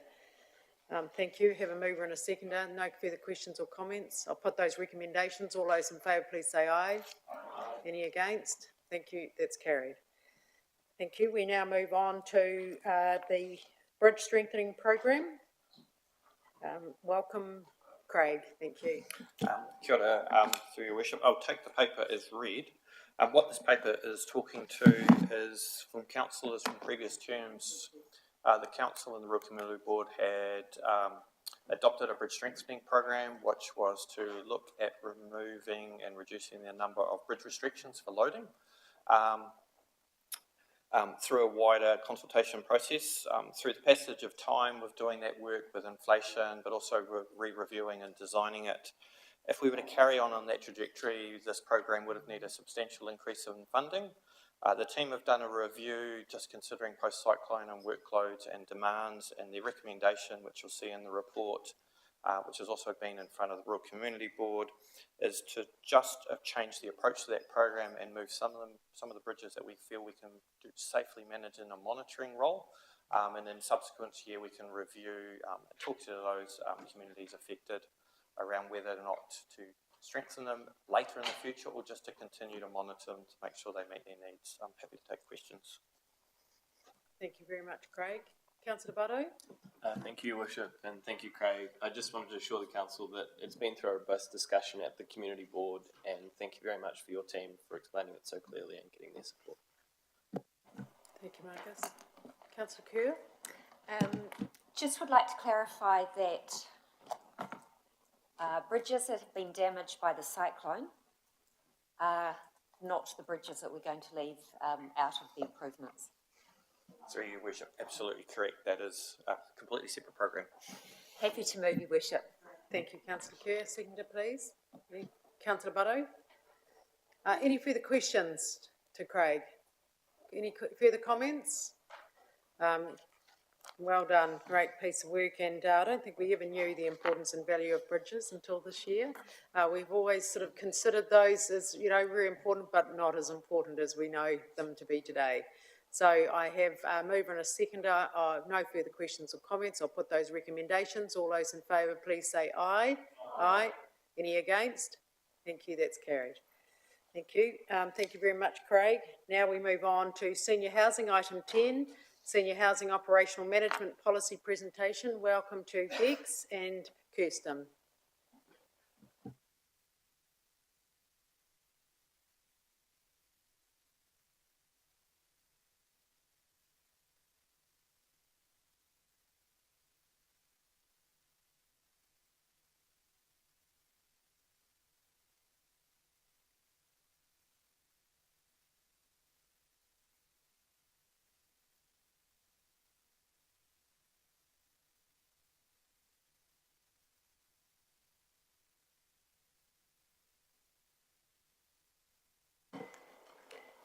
Thank you, Your Worship. Just as a brief overview, everyone, to bring to your attention and remind you again of a conversation that we had earlier, this is the first time that Hastings has put together an operational management policy, and it's around about 60 years of being in the senior housing sector. And what it will enable us to do is to have a framework to support the operational management of the portfolio. So the purpose of the policy is to ensure senior housing portfolio is allocated according to need, remains affordable and managed in a financially sustainable manner, and to support the outcomes of tenants, communities and the council. The three key things that we were looking for in the policy is that there is a revision of the eligibility criteria, increasing more specifically from 55 years to 65, an adjustment and approach to rent setting and review, and an introduction of the eligibility reviews to existing tenants, which will be on a biennial basis. So through you, Your Worship, I would like to take the report as read and open it up to the floor for questions. Thank you, Kirsten. Can you just explain to councillors how we are going to share that information, the policy information, with the community? Absolutely. Your Worship, I actually have with me printed off a copy of the communication plan that we've been working with the team on. Oh, awesome. So you've got a copy? I have a copy for everyone, yes. Thank you. So I'll give you time to receive that. We've already commenced, while Rebecca passes that round, we actually have already commenced communication with our tenants. earlier this week, actually on Monday, at 7:30, we started delivering letters in the morning to all tenants. They received it as a general overview with a copy of the policy as a draft, so that they could look at it and bring back comments to us on it, with the understanding that it was being brought to this meeting today for discussion and amendment if required, and endorsement and sign-off. We have spoken with Te Tawhenua Hiratonga, who are our tenancy management, and advised them of what we're doing, and working with MSD. You'll see in the paper that I've given you, our plan with the communication team is today, the adoption of the paper. And then through the next couple of weeks, we will be having one-on-one conversations in the villages, and we've set those dates already, and our intention is to have MSD in attendance at those meetings as well. Councillor Jessup? Kia ora, Kirsten, thank you for that. Will the policy monitor the ethnicity going forward? You know, like questioning and having input from different ethnicities? Through you, Your Worship. Currently we don't collect ethnicity data from our tenants, but that's certainly been highlighted by councillors as something you would like us to collect in the future. So we are looking to put in place so that we collect that data from our tenants going forward. Thank you.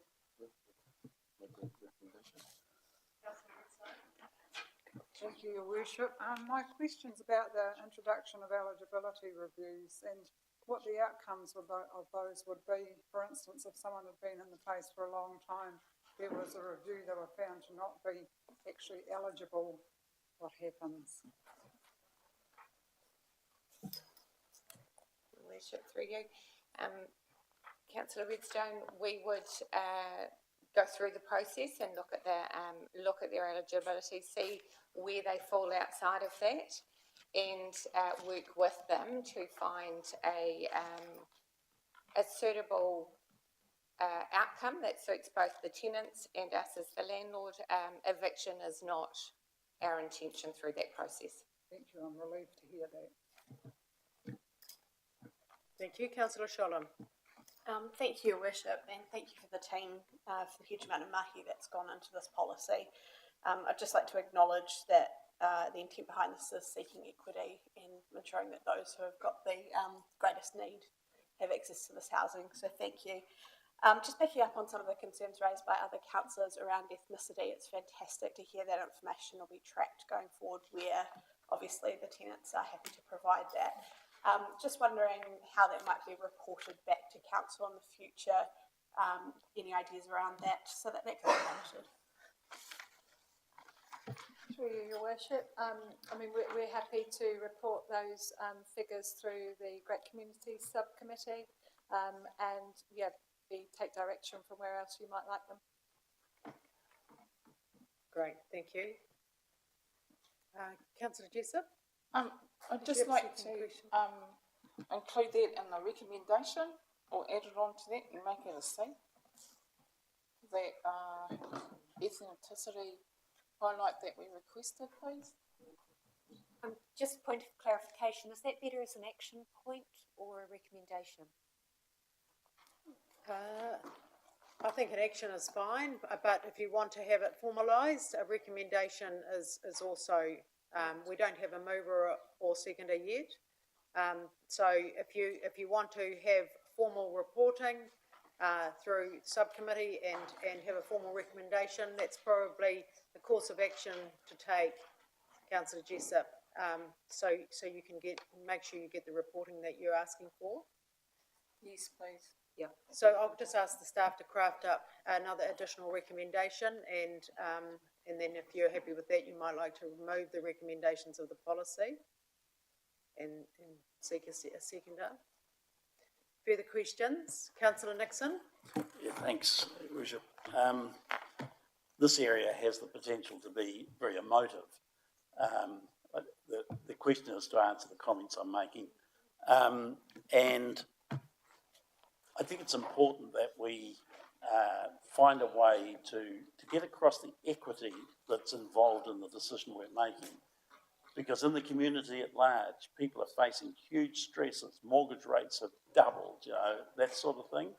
And I think it's important that somehow that be conveyed to our tenants, that in fact this is, it may be undesirable in a sense, but it's also essential to keep equity with the community, because some people who in fact own their own houses or rent privately are probably paying a great deal more. And I just want to make sure that somehow in our plan of communication we can get across that it might seem severe, but it's actually still a very advantageous situation that we're providing for our tenants. We are looking after them, and I have always wanted to. Thank you, Councillor Nixon. Okay, well, Councillor Jessup will move, but you happy to second it?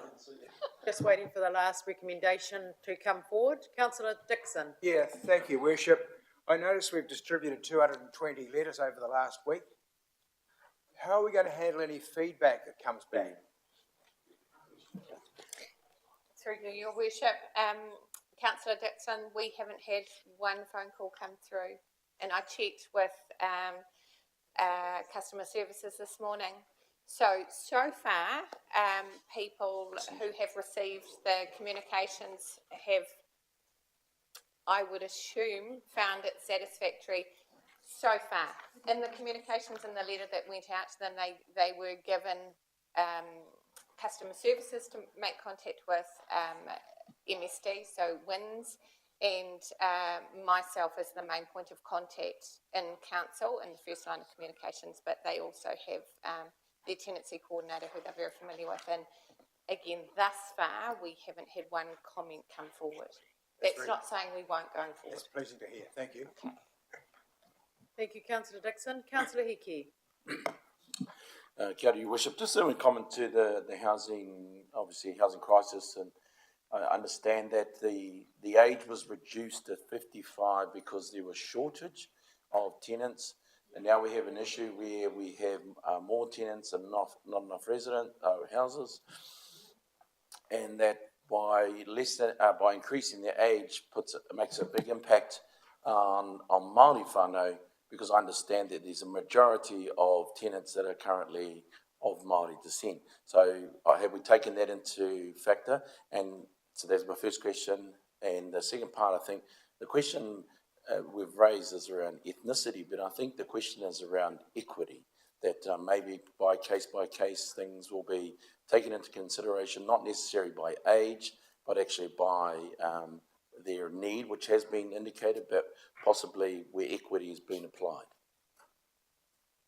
So through you, Your Worship, just in relation to your first question, Councillor Hickey, yes, the housing market was a very different thing a decade ago, and that was a time when we didn't have full occupancy of our senior housing, and the decision was made to lower the eligibility age to 55. Unfortunately, all the things we've seen in the housing market since that time. So, the proposal is that senior housing, and by virtue of, senior defined as 65, and obviously the proposal to make the eligibility criteria on age, the pension age of 65, and I'll get Bex or Kirsten to comment, but I think in terms of obviously the eligibility criteria and how we, the factors that we take into account to make sure that the housing is going to those most in need, very much has an equity lens. Thanks, team. Could you just explain the criteria and your thinking around that, please?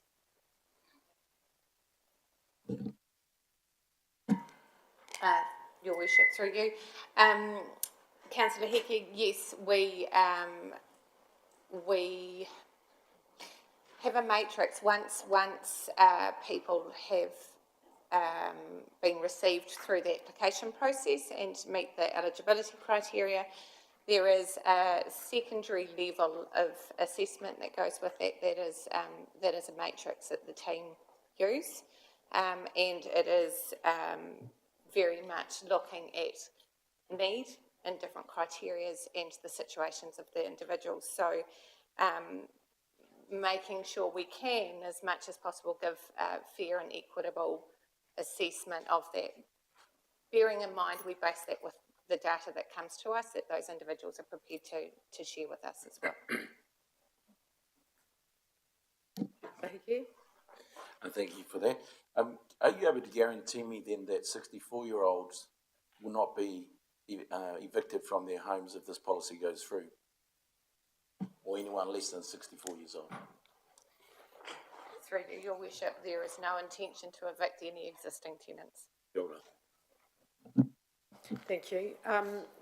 I just want to look under the policy of tenancy management, affordable rent, and understanding the setting of a 3% in line with the annual inflation across the next 6 years. I'm just not sure that in terms of us and what's required of us as landlords to be able to meet the threshold of providing satisfactory level of care and upgrade, to whether that 3% is going to be suitable and meet the requirements of council. I think that there's the thinking around having and in accordance with the legislation, there'll be an annual rent review. I think a rent review rather than actually putting a sum there. I'll be interested to hear councillors' comments around rent review in line with our policy, but not rent review aligning with 3%. So could I have some views on that, please? Councillor Butto. Thank you, Your Worship. My understanding is that the 3% number is based off the last 6 years of inflation data, which does include historically low periods of inflation. Yeah. We're entering a bit of an uncharted territory for the last 30 years with higher inflation, and I think giving council the option of more accurately tracking inflation is probably a wise one. Thank you. Any other views? So sorry, Councillor Fowler. Yes, I agree with Councillor Butto, and the risk is that we run behind financially and the burden starts to fall on ratepayers, which to now hasn't been our policy to do so, so support that otherwise. Thank you. Councillor Redstone. Thank you, Worship. I don't think we need a number as such, and we could have rent review. But I'm also conscious that in the marketplace rents are dropping. So we need to be very cautious about when we say 60% of market rent, etc., because we may be in a position where we need to drop the rents. Yeah, no, that's very valid. So I think that if, so I think it's putting rent review in there and understanding that we need to look at every situation every year to understand what a rent review looks like rather than being caught up. So perhaps you could craft up a recommendation to that effect and capture that. Thank you.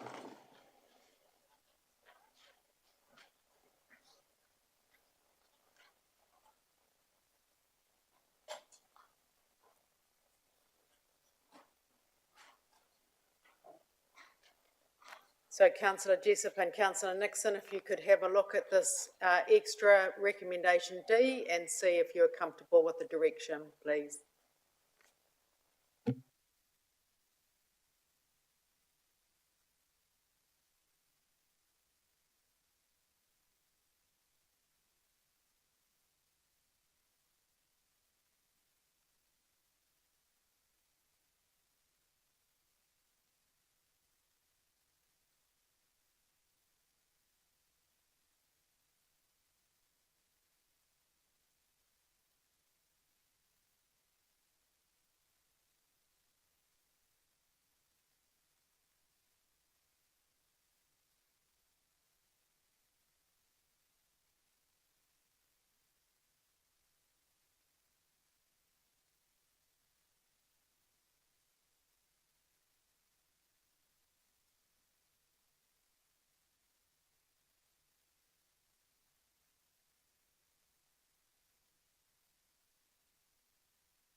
Okay, so have you see D there, councillors? Council notes the Chief Executive will amend the policy regarding the tenancy management such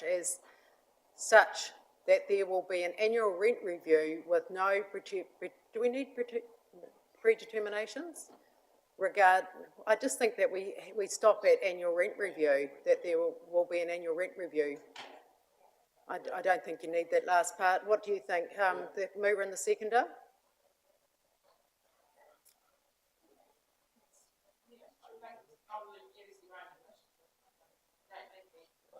Okay. There will be an annual rent review. Sorry, Simon, can you speak through the... All I'm saying is I'm trying to decide whether predetermination, there's a word missing somewhere in there that just says it's no guarantee rents will go up. Yeah, I just don't, yes, the annual rent Yeah, review. review, I Councillor suppose Kerr? Can I just suggest after annual rent review, it's based on cost increases? Or, so there's a... Need anything else? You know, we have to meet our costs. It's, you know, that's for all the tenancies. All of those considerations. Okay, mover and seconder, you happy with that direction? Thank you. May I ask a question, Yes, please? certainly, Councillor Kerr. So question to the staff, is that wording strong enough to strike out what is in the current policy? Yes, because I think what it's saying is that we'll amend the tenancy management policy, which currently says about the 3% CPI adjustment, simply to read that we will carry out an annual rent review, and that will come to the council table to consider all the factors around costs and market, and for the council to make on an annual basis, as opposed to what was proposed, which was an annual CPI adjustment and a 3-yearly overall rent review. Thank you. I'd like to speak. Sorry, Craig, did you have? I was just going to suggest, Madam Chair, that you may wish to conclude that recommendation D, noting that any changes will be brought back to council for decision. Yes, So you go very through happy the with re- that you go direction. through Mover the- and second, are you happy with that direction? Yes. Okay, so that's how we'll close off D. I'd like to speak in support of this motion. We have 221 tenants that we care for, and I'm pleased that we finally have a policy and a direction to make sure that we provide that level of service and care that is required, and is also, the principles of, actually why we're in the role of senior housing. So I'd just like to speak in support of the motion, and I'm really delighted that the team have brought this to us and the work that has been done across community wellbeing. This is a significant step forward in how we manage the future for our tenants. Mover and seconder, would you like a right of reply, either of you? No? Okay, I'm going to put that recommendation. All those in favour, please say aye. Any against? Thank you. That's carried. Thank you very much. Well done, team. First in 60 years. Woohoo! Very, very good work. Parking controls, welcome Ian. Item number 11, councillors.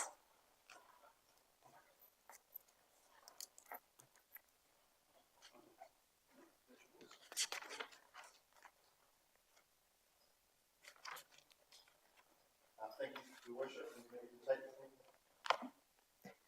Happy to take the paper as read. Thank you very much, take any Ian. questions. Makes some very good common sense. Has anyone got any questions or comments? Councillor Dixon. Oh, Councillor Kerr, sorry. Oh, Councillor Dixon.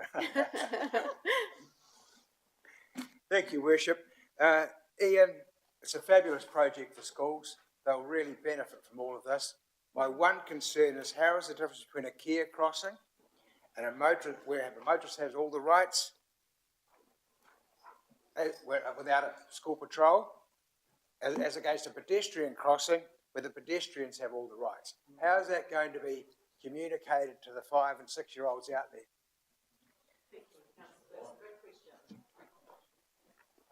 Your Worship. Thank you, Councillor. Yes, actually, most of our care crossings are zebra crossings as well. And where they're not, we'll be looking at whether it is appropriate to mark them as zebras so that they do have that all day right of way. Happy to move, Your Worship. Councillor Sholem. Thank you, Worship. I would just like to acknowledge the huge success that this program is in terms of both funding and the work that you've done already with consulting with the community. And as a mum of school-aged children, I'm thrilled with the initiatives you've put in here about getting our tamariki walking or scootering or cycling to school. So thank you. Very happy to second. Thank you, Councillor Sholem. Councillor Nixon. Yeah, I did raise this point in the workshop. I just wanted to raise it again, and that is the importance that any intrusions into the roadway that might affect cyclists is taken into account to make sure we don't create a hazard in making it safer for some people. We've made it unsafe for others. Thank you. Thank you. Take that as an action, and thank you very much, Ian. I'll have a mover and a second. I'll put that recommendation. All those in favour, please say aye. Aye. Any against? Thank you. That's carried. Well done, Ian. Good luck with the implementation. Craig. Through your worship, I'll let the paper run, but just as an observation, just from the comment from Councillor Dixon, because we are still live streamed, it's really, really important that a pedestrian crossing doesn't necessarily give someone a right to walk out in front of a car and it's the car's fault for hitting you. Everyone has an obligation, and most people don't know, and it goes to the wider work that Ian and Larry and the team are doing with schools around education. You'll see in front of a pedestrian crossing a diamond. If a car is inside the diamond, do not walk out because the car does not have reasonable time to stop. So in terms of messaging, never take the right just to walk out on pedestrian crossing, which is why they tend to have a lot more crashes. So Ian and the team spent a lot of time in the education space on that. So I just felt just a need just to clarify messaging. Thank you, Craig. Awesome.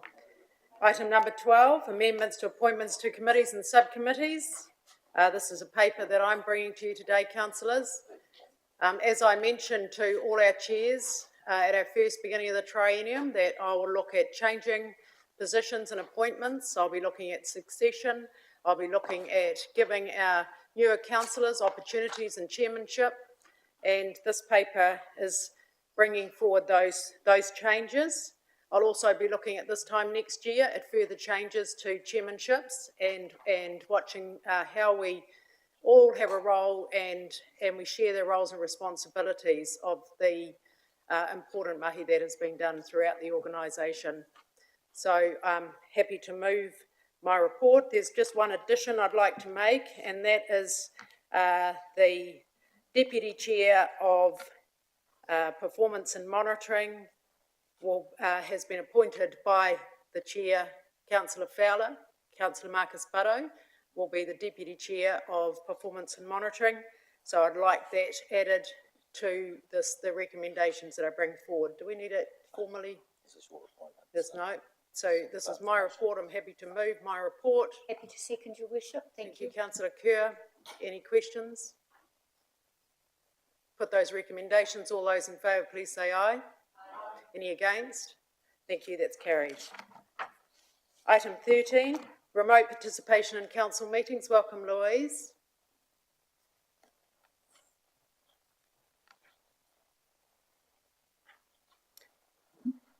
So this is the conditions for attending council meetings via audio or audio-visual links. Anything to add to your report, Louise? Thank you, Your Worship. Nothing really to add, just to emphasise this sort of goes back to COVID times where we had to continue when we were doing meetings, so the joining via Zoom was allowed, and so this is just keeping it relevant with the future and technology. So when someone joins via Zoom as a council in a council meeting, this just makes the adjustment to make sure they're counted as a quorum, which currently they're not. So it's just keeping up with legislation. Thank you. Any questions on this paper? Yes, we have Councillor Sholem. Thank you, Your Worship. Thank you for this paper, and I appreciate that the changes acknowledge that it's where physical presence at the meeting is impractical or impossible rather than just as preferable, and also acknowledge the need for notice for our wonderful team who need to set up the infrastructure. So thank you so much for the careful thought. Very happy to move. Thank you, Councillor Sholem. Councillor Nixon. Yeah, thank you. Some of our meetings, we've been a bit light on people around the table, and my concern is, and I don't know how this is going to be managed, that we make sure it does not become an almost normal method of participating that is in fact emergency. Get Mr Cameron to answer that. Thank you, Councillor Nixon. Good comment. Thank you, Madam Chair. So I think the thinking behind the law is that technology has afforded a big step forward in terms of accessibility. The preference still remains that people are physically present, for body language and everything else. So it's still one-dimensional comms online, and technology can, of course, fail during meetings. So there's still standing orders that the chair has to approve remote attendance. So I think that's to manage any behaviours that may creep in where people just make it as a matter of course of remoting. The preference is still physical attendance, public meetings and all of that. And I think the chairs will be quite cognizant of managing that culture. I think that's a very well made comment, and that is really, really important that we all attend unless, unwell or, but it's so important that we are able to share our views, debate our views, and consider as a team how we address some of our big challenges, and very hard to do that over Zoom. Councillor Kerr? I'm happy to second, Your Worship. Thank you. Have a mover and a second. I'm going to put those recommendations. All those in favour, please say aye. Aye. Any against? Thank you. That's carried. Item 14, which is the appointment or alternate member of Te Komiti Murawai o Te Whanga. Councillor Kerr. Thank you. I asked for the terms of reference to be changed to allow the alternate option for all of the partners. Now, this is such an important committee that if I can't attend, Hastings needs to be represented. So absolutely delighted they changed the terms of reference and support Anna with the appropriate skills and expertise to step in as the alternate. Happy to move. Thank you. Have a seconder, please. Thank you, Councillor Barrow. Oh. Am I conflicted? Possibly. Oh, so yes. Yes. Councillor Hickey, would you like to move the recommendation? I have a question first. Certainly. So I note that there's been a recommendation and an appointment of a councillor, Anna Aputu, in clause B, or the recommendation B. I just want to know how the recommendation or nomination was given, and whether or not it would be the most appropriate recommendation, being that Ahuriri is a treaty settlement entity, a Māori entity, and possibly whether or not that is the most appropriate recommendation. Your Worship, I'm happy to speak to that. Through you, Your Worship. The landscape surrounding the Ahuriri estuary is the hill country, farming hill country in the Hastings district. And when we look across the committee, one of the skill sets required is actually an understanding of hill country farming. And then also, as the terms of reference, request some mana as well. And it was Anna's farming background and the mana in which she is held that was why I recommended her as the alternate. That's not taking away from any other members in this community, but that was why Anna's name came forward. Thank you. And so, Councillor Hickey, this is Councillor Kerr is on the committee, and she's saying that she needs an alternate in case she can't be there. I'm very happy if it's anybody else that wants to be that alternate. If she can't attend any of these meetings, and if you, I'm sure Councillor Aputu has got a big workload. So if you wanted to make any other recommendations, very happy to receive them. Just for your worship, yes, I would like to make a recommendation that actually the Takitimu ward members consult on that and bring those recommendations back to the table, because I do believe, after having a brief conversation with the other two members that are present here, that neither two are actually aware of the conversation. I think it's pertinent that as a post-treaty settlement entities and as Ahuriri has been mentioned there as Hapu Claim Settlement Trust, that maybe that conversation should be had a little bit wider. Very happy to leave this item lying on the table. Have a seconder. Yeah. Thank you, councillor Kerr. Yeah, and I'm Thank you. happy to support that comment and that action. Okay, thank you.